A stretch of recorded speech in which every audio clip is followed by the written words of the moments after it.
Madame, Monsieur, bonsoir, bienvenue dans ce journal, voici les titres. Le Tour d'Ailleul a donné lieu à du beau spectacle aujourd'hui sur l'eau entre le Vauclin et le François. En tête, comme en milieu de course, les équipages se sont livrés à des passes d'armes de haut niveau. À l'arrivée, c'est l'Ailleul Cotterêts Leadermat qui s'est imposé à domicile. Les afterioles ne sont plus les bienvenus dans les communes accueillant le Tour. Plusieurs arrêtés municipaux ont été pris pour interdire la tenue de ces fêtes sur l'eau après les étapes. Raison principale évoquée, un manque de sécurité pour les participants.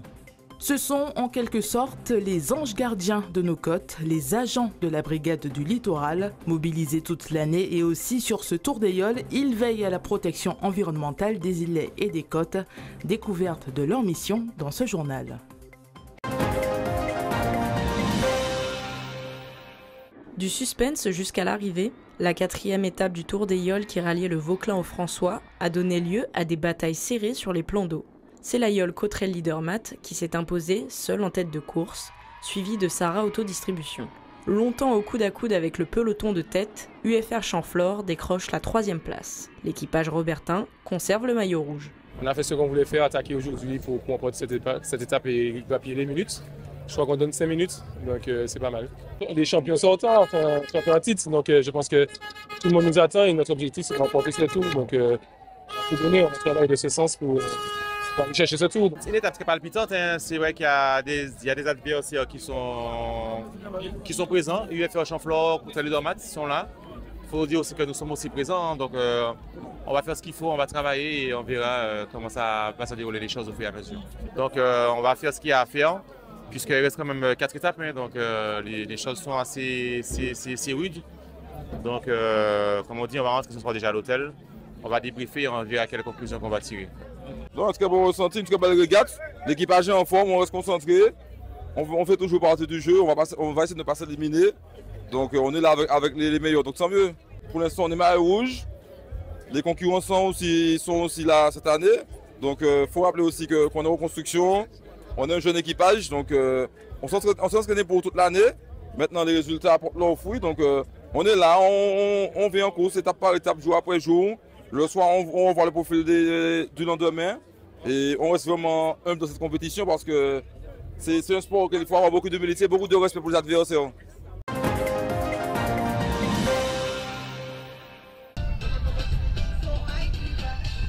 À quelques heures de l'arrivée d'Ailleul au François, l'effervescence monte sur le front de mer. Dernier réglage, stand monté, accès vérifié, toute la logistique municipale est sur le pont pour que la fête soit belle et bien encadrée. Donc, dis au gars de permettre de rentrer. Avec des dizaines de milliers de spectateurs attendus, la sécurité est une priorité. 3 points de contrôle ont été mis en place à la Jetée, à la cité Soleil Levant et à Presqu'île. Aujourd'hui, c'est 80 agents de la ville qui sont mobilisés depuis environ 3 mois pour la mise en place de la réussite de cette manifestation. Alors, ça va du service environnement pour la gestion de la problématique des sargasses jusqu'au service technique pour la gestion des aspects logistiques et techniques liés à ce type de manifestation. Et puis, le service de réglementation, de sécurité de la police municipale.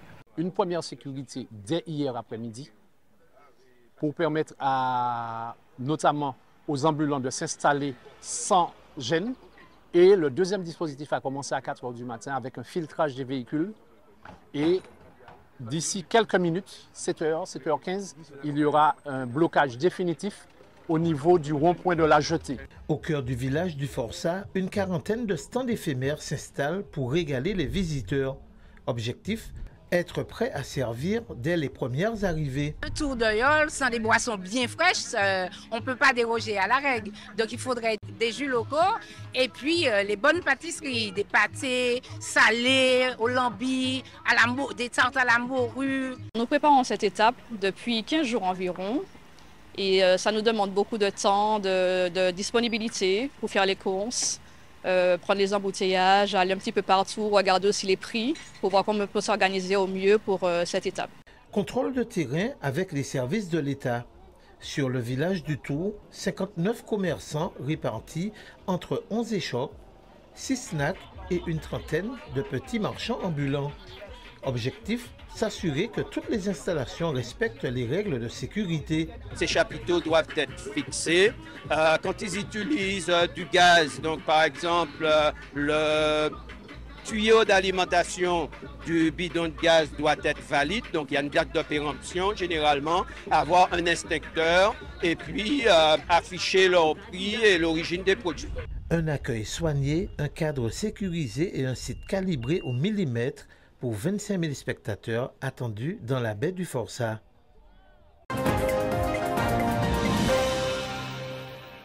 Beaucoup ont choisi d'être sur l'eau aujourd'hui, mais très peu resteront fêtés après la course. Suite aux incidents survenus ces derniers jours, un arrêté municipal et préfectoral vient interdire les afterioles, une décision qui ne dérange pas forcément les riverains. Bon, vu que c'est pas encadré, il n'y a pas de protection, il n'y a rien, donc si c'est interdit, c'est une deuxième sécurité. Je préfère rester en famille et voir l'arrivée. Vaut mieux parce qu'il y a trop de choses qui se passent pendant les afters. Donc c'est une bonne chose, je dirais. Il y a beaucoup trop d'événements qui se finissent mal à cause des gens qui ne savent pas rester dans la simplicité. Toujours besoin de faire des combats ou autre. C'est fatigant un peu. Moi, j'y étais avant-hier en fait à Sainte-Anne et franchement j'ai regretté quoi. C'était pas trop d'ambulances, trop de problèmes. Pour cette 4e étape du Tour des Yoles, les autorités ont voulu marquer un coup d'arrêt. 19 policiers municipaux sont mobilisés, 90 gendarmes sont également présents.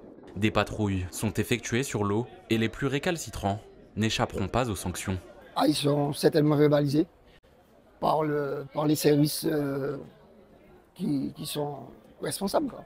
Chaque année, quand nous avons, quelle que soit la manifestation, nous avons toujours un service de sécurité qui est très renforcé.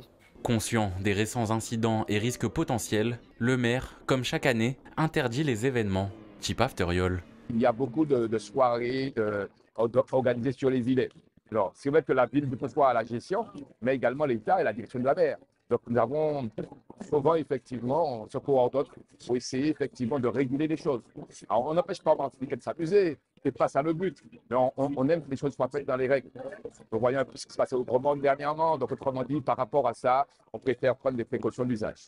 Malgré ces décisions, cet après-midi déjà, des embarcations entamaient les festivités au large de la commune. Nul doute que les autorités veilleront au grain jusqu'à tard ce soir.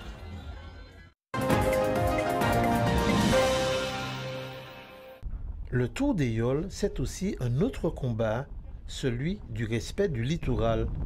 À bord de leur embarcation, les agents de la brigade du François sillonnent la côte et veillent sur les îlets. Pendant la compétition sur l'eau, ils font passer un message clair aux plaisanciers. Pas de nuisance et pas question de jeter ces déchets par-dessus bord, même en pleine fête. La mission de la brigade n'est pas de verbaliser, mais de faire de la prévention. Nous avons 37 km de côte et 8 îlets. Alors, nous avons la surveillance, nous avons l'embellissement du site, nous avons les informations que nous apportons à tout un chacun. Nous avons aussi le nettoyage. Et nous avons une mission maintenant, comme nous savons que nous sommes impactés par les sargasses. Donc, nous avons l'œil un petit peu sur le barrage anti-sargasses. Nous nous retrouvons souvent avec des constructions illégales. Nous nous retrouvons avec des abattages d'arbres.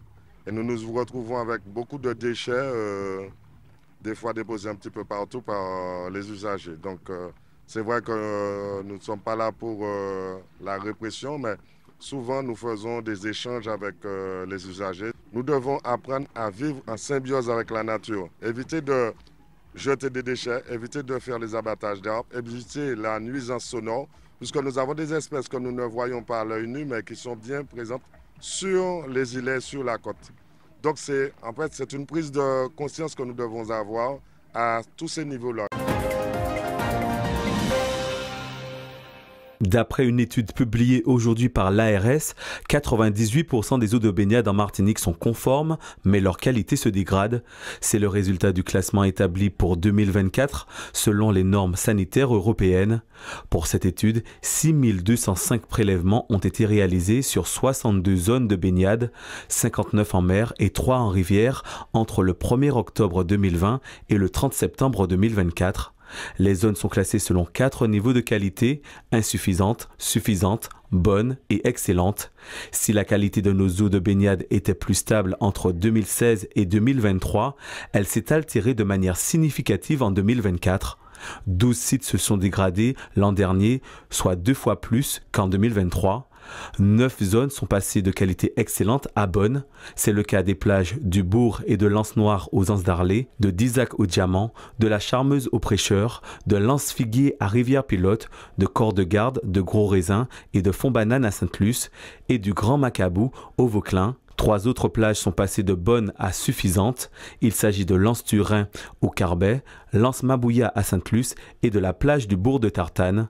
Ces dégradations sont principalement dues à une maîtrise insuffisante des rejets des eaux usées traitées, de l'assainissement collectif ou non collectif. Selon l'ARS, une meilleure maîtrise de l'assainissement et de l'hygiène générale des rivières et des plages, mais aussi une meilleure information du public permettrait d'améliorer la situation. Les résultats détaillés de cette étude sont disponibles en ligne sur le site du ministère chargé de la Santé ou en tapant baignade.santé.gouv.fr. Le projet de loi contre la vie chère, présenté ce matin en Conseil des ministres. Les propositions de Manuel Valls s'articulent autour de plusieurs leviers visant à permettre une régulation des prix. Le projet de loi inclut 4 axes majeurs: augmenter le pouvoir d'achat par le biais d'un élargissement du bouclier qualité-prix, qui inclurait dorénavant les abonnements téléphoniques ou encore les frais bancaires. Des sanctions financières sont envisagées pour les entreprises ne se mettant pas en conformité. La transparence dans les pratiques commerciales est l'un des enjeux prépondérants depuis le début des débats sur la vie chère. Le gouvernement Valls ambitionne de soumettre les distributeurs à communiquer au service de l'État leurs remises et marges arrière obtenues auprès des fournisseurs. Troisième enjeu du texte, rétablir une concurrence loyale entre les acteurs sur les territoires ultramarins. L'autorité de la concurrence pourra ainsi être saisie lorsqu'une entreprise détient plus de 25% de parts du marché, quand aujourd'hui, le seuil de tolérance s'élève à 50%. La dernière mesure phare concerne les acteurs de la production locale. Des mesures de soutien sont prévues pour les accompagner. L'examen parlementaire de ce projet de loi devrait avoir lieu d'ici fin septembre. Si vous souhaitez donner votre sang, les camions de l'EFS seront présents demain sur le parking du centre commercial Océanis au Robert de 8h30 à 14h. Et vous pourrez aussi vous rendre à la Maison du Don située au premier étage de l'immeuble Fils de Dillon à Fort-de-France de 11h30 à 17h30.